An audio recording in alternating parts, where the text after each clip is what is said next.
YCP పాలనలో ఎలాంటి అభివృద్ధి జరగలేదని బేముడోలు టీడీపీ నేత గన్ని వీరాంజనేయులు తీవ్రస్థాయిలో ధ్వజమెత్తారు.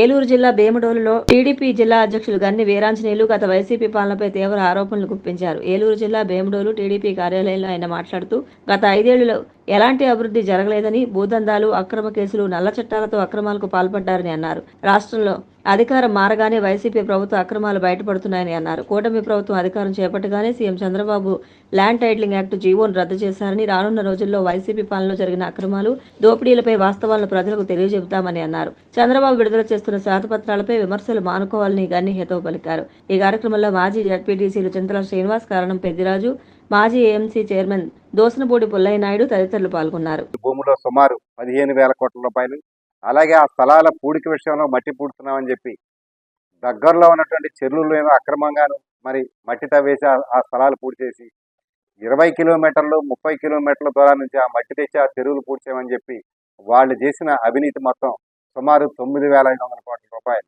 20,000 కోట్ల పైబడి జగన్మోహన్ రెడ్డి ప్రభుత్వం అవినీతి చేసిందంటే మరి అది కూడా ఒక్కసారి ప్రజలందరూ కూడా ఆలోచించవలసిందిగా మిమ్మల్ని అందరినీ కోరుకుంటా ఉన్నాను. జగన్మోహన్ రెడ్డి అనే ఒక దుర్మార్గుడు, ఒక పరిపాలన చేతకానుడు, ఒక సైకో ముఖ్యమంత్రిగా పనిచేసినటువంటి సమయంలో ఈ భూసేకరణ చట్టం కేంద్ర ప్రభుత్వం ఇచ్చి మీ రాష్ట్రాల అభిప్రాయం తీసుకుని మీ రాష్ట్ర అభిప్రాయాలు తీసుకున్నాకే ఈ చట్టం అమలుపరుస్తామని స్పష్టంగా కేంద్ర ప్రభుత్వం చెప్పినప్పటికీ కూడా ఆ చట్టాన్ని అడ్డు పెట్టుకుని పేద ప్రజలను కానీ, తెలుగుదేశం పార్టీ వారు కానీ, ఇతర పార్టీల వారిని కానీ ఖచ్చితంగా టార్గెట్ చేసి వాళ్ళని భయభ్రాంతులు చేసి ఎవరైతే భూ యజమానులు ఉన్నారో ఆ భూ యజమానులందరి దగ్గర భూ హక్కులు తీసుకొని వాళ్ళందరికీ కూడా అన్యాయం చేసేటువంటి పరిస్థితి ఇది వరకు ఉందో మరి ఆ దుర్మార్గాల నుంచి అన్ని కూడా బయటపడి ఈ రోజు ఎన్డీఏ ప్రభుత్వాన్ని ప్రజలు గెలిపించినటువంటి సందర్భంలో భూ హక్కు చట్టం రద్దు చేసినందుకు చంద్రబాబు నాయుడు గారు కానీ, పవన్ కళ్యాణ్ గారు కానీ, బీజేపీ నాయకులు కానీ మేము ఎన్డీఏ తరఫున అంతా కూడా హృదయపూర్వక కృతజ్ఞతలు తెలియజేస్తా ఉన్నాం. కీలక భాగస్వామైనటువంటి తెలుగుదేశం పార్టీ తరఫున ఖచ్చితంగా ఈ రాష్ట్రానికి పోలవరం కానీ, అమరావతి కానీ, పరిశ్రమల స్థాపన కానీ,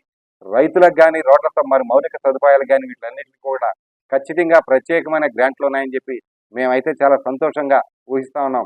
ఖచ్చితంగా ఈ బడ్జెట్లో ఆంధ్రప్రదేశ్కి ఒక ప్రత్యేక స్థానం ఉంటుందని చెప్పి చెప్పడంలో ఎటువంటి సందేహం లేదని చెప్పి మేము నమ్ముతా ఉన్నాం. ఇంతకు ముందు కూడా 3-4 శ్వేతపత్రాలు రిలీజ్ చేయడం జరిగింది. 1 పోలవరం ప్రాజెక్టు మీద కానీ, 2 అమరావతి రాజధాని మీద కానీ, 3 ఉచిత ఇసుక విధానం కానీ, అలాగే మరి ఎవరైతే మరి ఉద్యోగస్తులు ఉన్నారో వాళ్ళందరూ కూడా మొదటి తారీఖునే జీతాలు ఇచ్చినటువంటి పరిస్థితి తెలుగుదేశం పార్టీ వచ్చాకే మరి జరిగిందని చెప్పి ఉద్యోగస్తులు కూడా సంతోషంగా చెప్తూ ఉంటే మేమంతా కూడా రాగల రోజుల్లో ఏదైతే మేమంతా కూడా వాగ్దానాలు ఇచ్చి చంద్రబాబు నాయుడు గారు, పవన్ కళ్యాణ్ గారు, మరి భారతీయ జనతా పార్టీ ఎన్డీఏ ప్రభుత్వం ఏదైతే ఎన్నికల ముందు వాగ్దానం ఇచ్చి రాష్ట్రంలో అధికారంలోకి వచ్చిందో ఆ వాగ్దానాలన్నీ కూడా అమలు పరిచే రీతిలో ఖచ్చితంగా పనిచేయగలరని, అలాగే చంద్రబాబు నాయుడు గారి మీద రాష్ట్ర ప్రజలందరూ పెట్టుకున్నటువంటి నమ్మకాన్ని వమ్ము చేయకుండా రాగల రోజుల్లో అభివృద్ధిలో కుంటుపడినటువంటి ఆంధ్రప్రదేశ్ రాష్ట్రాన్ని అన్ని విధాలుగా కూడా ముందుకు వెళ్ళడంలో ఎన్డీఏ ప్రభుత్వం ముందుకు వెళ్తుందని, దానికి కేంద్రంలో ఉన్నటువంటి మోదీ గారి యొక్క ఆశీస్సులు పూర్తిగా ఉంటాయని రాష్ట్ర ప్రజలందరికీ కూడా తెలియజేస్తూ అందరి వద్ద సెలవు తీసుకుంటున్నాను.